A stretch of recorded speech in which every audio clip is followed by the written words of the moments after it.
கல்கியின் ஏட்டிக்கு போட்டி நூலிலிருந்து என் சொந்த அனுபவத்தில் நிகழ்ந்த ஒரு சம்பவத்தை குறிப்பிடாமல் விட மனம் வருமா? நான் கலாசாலையில் படித்து கொண்டிருந்த போது என் சிற்றன்னையின் வீட்டில் சில நாள் இருக்க நேர்ந்தது. அந்த அன்னையின் புதல்வன் மணி என்பவன் 2வது பாரத்தில் படித்து கொண்டிருந்தான். ஒரே பையன் ஆதலால் அன்னைக்கு பிள்ளையிடம் அபார பிரமை. இத்துடன் சகுனம் பார்ப்பதில் அந்த அம்மாளுக்கு விசேஷ பிரமையுண்டு.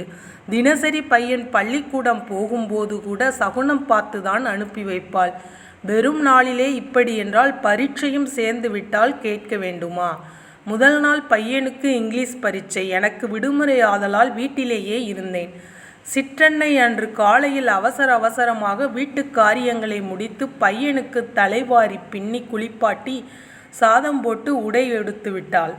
இதற்குள் மணி 10 ஆகிவிட்டது. பையனை உள்ளே இருக்கச் செய்து வாசலில் வந்து பார்த்துவிட்டு, வா யாரும் வரவில்லை, ஓடி வா என்றாள் தாயார். ஆனால் பையனுக்கு கொஞ்சம் சுறுசுறுப்பு அதிகம். அவன் வாசற்படிக்கு வருவதற்குள் உள்ளே போ, கொஞ்சம் தண்ணீர் சாப்பிடு என்று தாயார் கூறினாள். நான் வாசலில் போய் பார்த்தபோது விதவை ஒருத்தி சந்து திரும்பி வந்து கொண்டிருந்தாள். அடுத்த முறை பையன் கிளம்பும்போது ஒற்றை பிராமணர் ஒருவர் வந்தார். என் சிற்றன்னை பிராமணிபானம் நிரம்ப உள்ளவள்தான். ஆனால் அந்த பிராமணருக்கு அன்றைய தினம் அவள் கொடுத்த சாபங்களில் ஒன்று ஏதாவது பழித்தால் கூட போதும், அந்த மனிதருடைய உயிரை எந்த துரதிர்ஷ்டம் பிடித்த கம்பெனியாவது இன்சூர் செய்திருந்தால் அது வாயில் மண்ணை வாரி போட்டு கொள்ள வேண்டியதான். இதற்குள் 10 அடித்து 20 நிமிஷம் ஆகிவிட்டது. கடைசியாக, அப்பா ஓடிவா, தண்ணீர் குடத்துடன் சுமங்கலி வருகிறாள், திவ்யமான சகுனம் என்று தாயார் கூவினாள். பையன் அவசரமாக புறப்பட்டு சென்றான். சந்து திரும்பும் வரையில் மேற்படி சுமங்கலியை தவிர வேறு யாரும் எதிர்படவில்லை. நல்ல பேஷான சகுனம், குழந்தை 100க்கு 100 மார்க் வாங்குவான் என்றால் குதூகலத்துடன். எனக்கு மட்டும் கொஞ்சம் சந்தேகமாகவே இருந்தது. ஆனால் சகுனத்தின் பலன் இப்படியாகும் என்று நான் எதிர்பார்க்கவே இல்லை. 1/4 மணி நேரம் ஆனதும் பையன் போனது போல திரும்பி வந்து விட்டான்.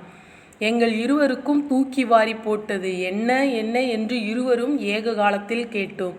நான் போவதற்குள் மணி அடித்து 15 நிமிடம் ஆகிவிட்டது. ஆகையால் பரீட்சை எழுத விட மாட்டேன் என்று வாத்தியார் சொல்லிவிட்டார் என்றான் பையன். சிற்றன்னை கோபித்துக் கொள்வாள் என்று தெரிந்தும் என்னால் சிரிப்பை அடக்க முடியவில்லை.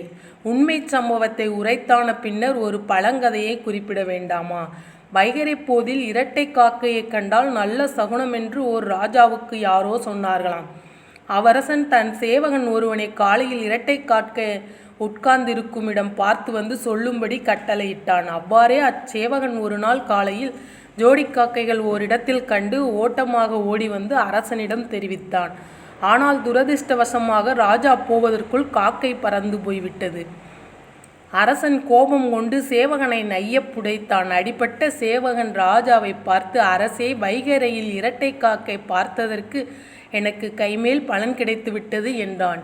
இந்த காலத்திலே என்றால் அந்த சேவகனை அதிக பிரசங்கித்தனத்திற்கென்று வேலையை விட்டு தள்ளியிருப்பார்கள். ஆனால் அந்த காலம் வேறு. அரசன் வெட்கி போய் சேவகனிடம் மன்னிப்பு கேட்டு கொண்டான்.